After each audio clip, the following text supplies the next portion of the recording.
Well, I'm talking about where food appears in Scripture.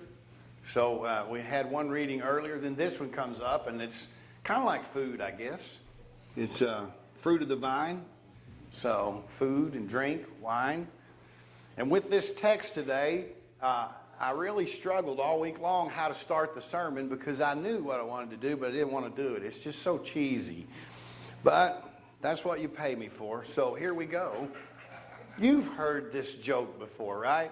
Where the drunk guy goes to the package store and he buys himself a bottle of wine, and on the way home he gets to thinking, I just can't wait, man. I want to pop it open and have a drink. So he does, and sure enough, that's the time you get pulled over, you know.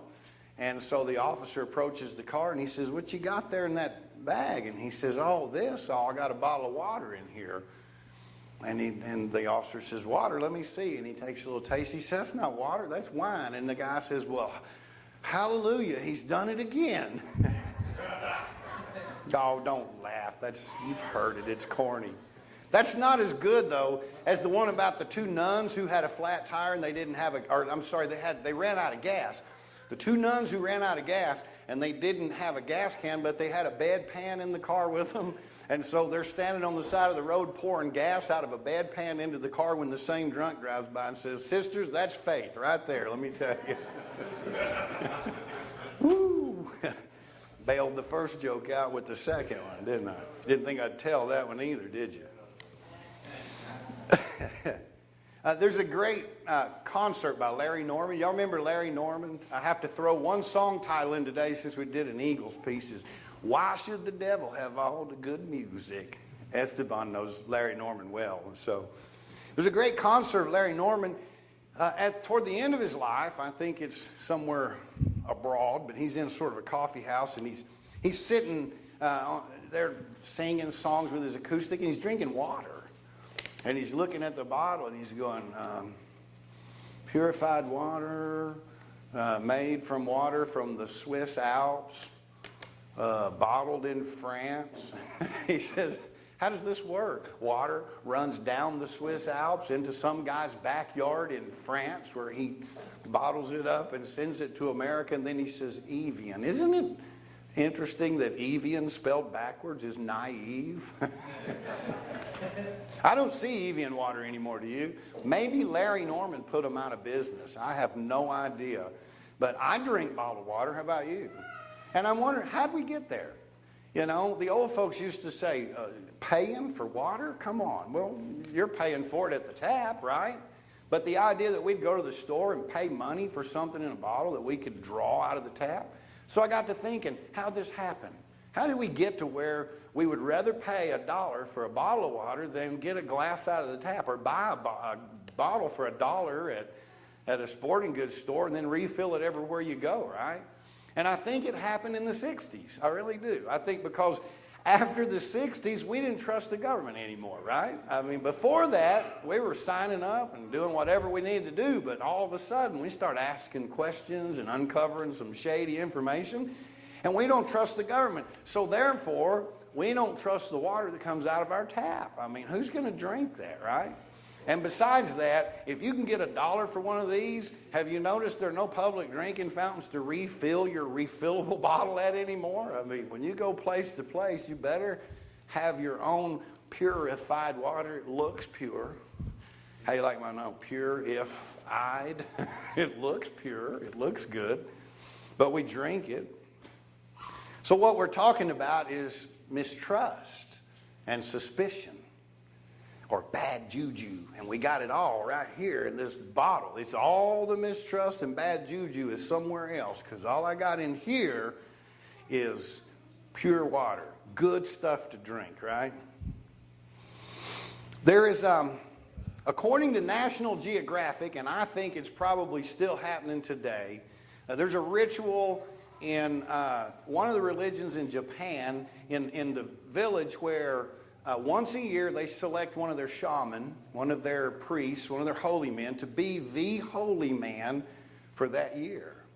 And you can only do this once, but they spend an entire year preparing this person for this task ahead of him. And then on the appropriate day, on what the Jewish people might call the Day of Atonement. On this day, the holy man has to make a trek from his holding place to the temple. And they parade him through the streets along the way. And on that day, all of the men and boys in that village gather. And they line the streets, and as this holy priest tries to make his way safely to the temple, they all reach out in an attempt to touch him, to grab him, to put a hand on him. Now, sometimes the priest dies from this. We're talking about tens of thousands of people. And so sometimes the priest actually dies from this activity. But most of the time they get him to the temple in some kind of shape where he has to be cared for and nursed back to health over the next couple of weeks.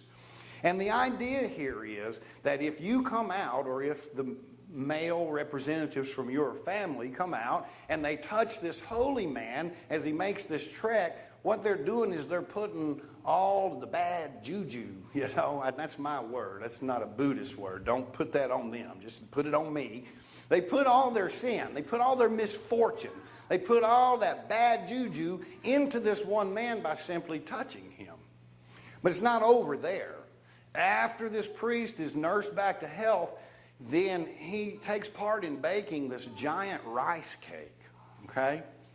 And then they put this big rice cake on his back, and they accompany him out of town into the desert, where he has to carry this huge, heavy thing on his back. And he gets out into the desert, and there he digs a great hole, and he buries this rice cake.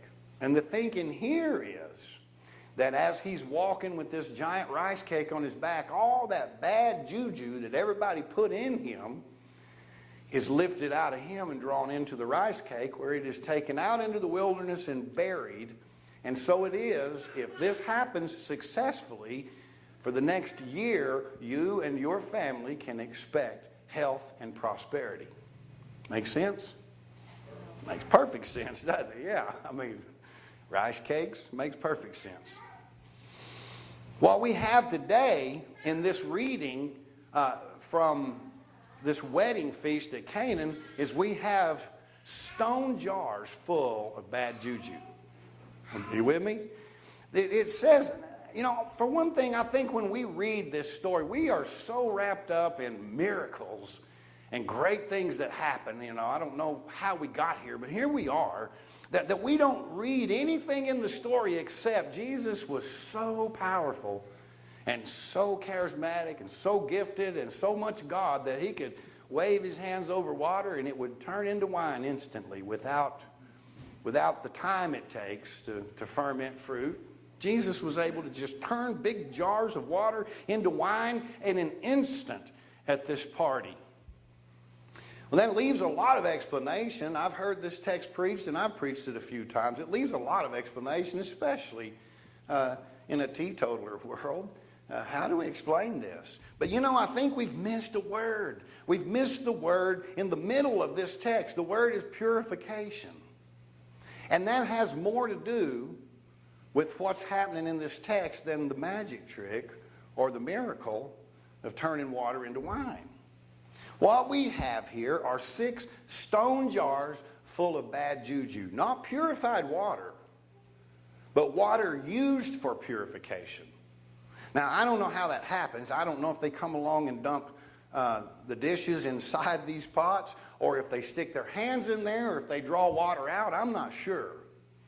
But the water and the jars are not what's pure. What's pure is what happens after the ritual, okay? No one in their right mind would drink from these 6 stone jars that are used for purification. You just wouldn't do that. It's not, as they might say, kosher. You just wouldn't do that.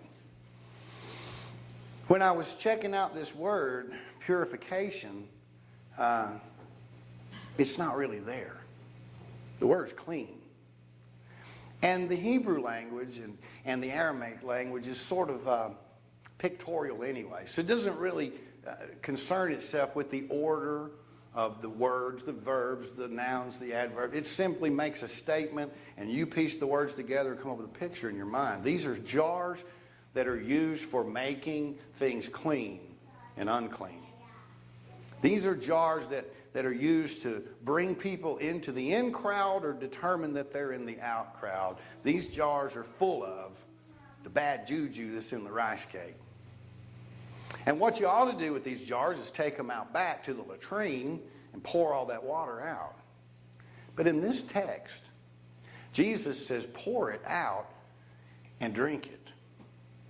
Pour it out and drink it.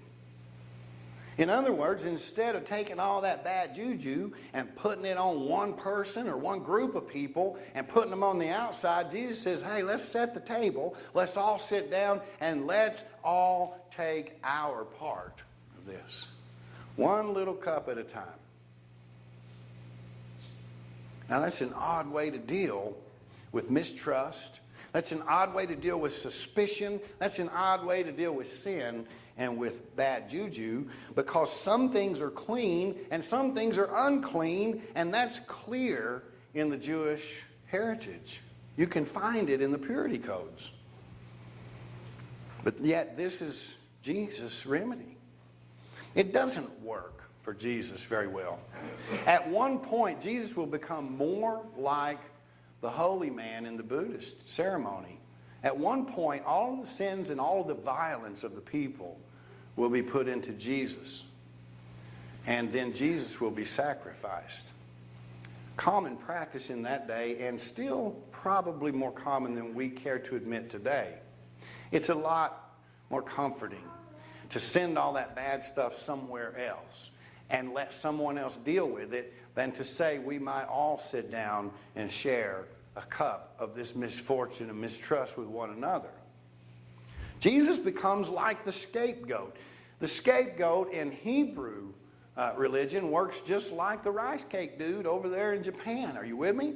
What happens is that once a year on the Day of Atonement, they put all of the sins of the people into the goat. And some say they even wrap his horns with yarn or twine, so that when he goes out into the desert, he will become stuck in the briars and in the bushes with his horns, and there he'll be immobile, and he'll be sitting there waiting for the predators of the desert, the coyotes and the animals to come and consume him. They would even pierce the side of the goat before sending it out into the desert. Sounds just like the Buddhist ritual. And in a way, it is for many a foreshadowing of what Jesus will do. Jesus, who will wear a crown of thorns and have his own side pierced, will become an atonement for sin for all of the people. He will be the scapegoat for their own violence and for their own mistrust and their own suspicion. The context for this particular scripture is sort of dualistic. You have to really look at this. For people in the second temple, and what that means is that the first temple, remember the temple Solomon built? That temple was destroyed when Nebuchadnezzar conquered Jerusalem, and he had Jews exiled into Babylon, and they destroyed the temple. If you remember the story, some 700 or 70-something years later, the Persians released the Jews to go back to Jerusalem and rebuild the city, including the temple. And so they built another magnificent temple, which is what they call the second temple, which is the one that Jesus will later visit. Remember Scott's sermon a few weeks ago, 12-year-old Jesus in the temple, under the system of the second temple system, priests. And so in that system, there are a lot of questions being asked about how we got into exile, how we fell from the favor of God. And what always happens in light of that kind of oppression and that kind of failure is that fundamentalism is always birthed out of that. People become very much ensconced into the rules to determine how to do things so that we don't have this problem again, so that God no longer is angry at us. That's the context for Jesus and for the priests of his day. The purity laws have risen out of that kind of thinking. And you know, the advantage to that is pretty simple, and I really want y'all to hear this. So I know I'm being pretty boring so far, but listen to this. There is an advantage to this. There's an advantage to all these really strict rules and who's in and who's out, and it is this. You know who's in. You know who you can trust. It's a way of identifying who's one of us and who is not one of us. And that becomes very important. You know, the same thing happened in the southern United States after the Civil War. That we built this purity system, this fundamental religion thing. It's called the Bible Belt in lots of languages.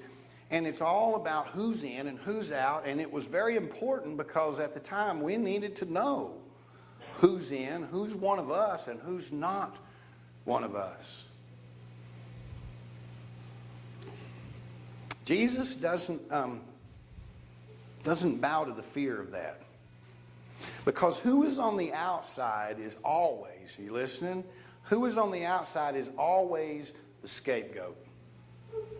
Who is on the outside is always the person you're going to put your bad juju in. And that person gets to go, and whatever fate that comes to them is their problem. All we care about is that we're in the in crowd, we're pure, we're following the rules, and we know we're right. But for us to be right, do you get this? Somebody else has to be wrong. And Jesus doesn't buy into that. Jesus says, let's pour it all up into big stone jars and let's all drink a dose of that. Now, it's a different context in the New Testament. I'm giving you the background that got us to the New Testament. But then when Jesus' apostles come along, they have a new task. Their task is to build a church and to build a system of followers of Jesus, but it's going to come out of the Jewish world and out of the Gentile world. In other words, out of the insiders and from the outsiders. And it gets a little harder now to define and to identify who's in and who's out. How do we know?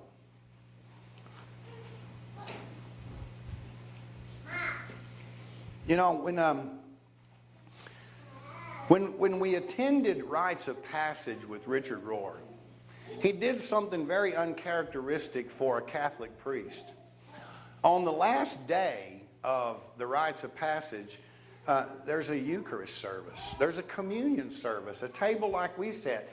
And Richard, being Catholic, is bound to this idea that the Catholics are the in group, the non-Catholics are the out group, and you cannot have communion with those folks. So for Richard to invite people like me to the table to help serve communion is a scandal as big as grace itself. I remember the first time that happened, and he said, the only reason I can get by with this is because the bishop is not here. And the next week I saw pictures of the service on the internet, and I wondered what difference it made whether the bishop was there or not. He's going to find out that Richard is a great heretic. Here's this Catholic priest inviting sinners, the outside group, to the inside table. But in his explanation, Richard would say, you know, the Catholics are not the only ones who do this. We were just first. He said, when you visit the Baptist church or any other brand, I don't mean to pick on one brand. He says, whenever you visit any brand where you're not invited to the table, he said, the Catholics shouldn't criticize that. They learned it from us. And then he says this beautiful thing. He says, you know, when Jesus was alive, he ate with sinners. He drank with sinners. And I guess when he died, he changed his mind.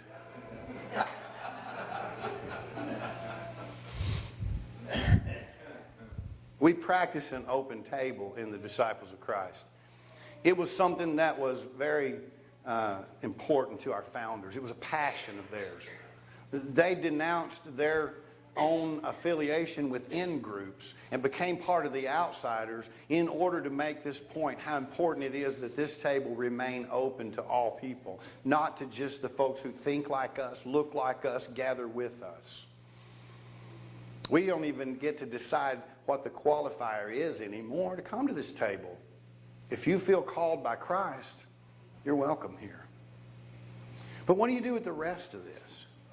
Because, see, what I'm not asking you to do is to try to go out and invite everybody that's not like you home for dinner.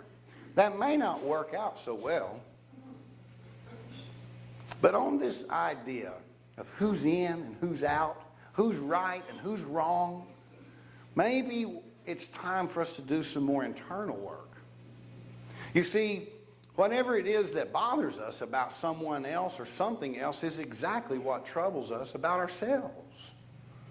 And so for each of us, rather than falling victim to this idea of clean and unclean and scapegoating our own sin, our own mistrust, our own suspicion, instead of trying to put our bad juju somewhere else and then go on with our life as if it didn't matter, maybe it's time for each of us to take an internal journey and to say things that we've heard, like, there but by the grace of God go I. Which means that I didn't escape that, but I am that.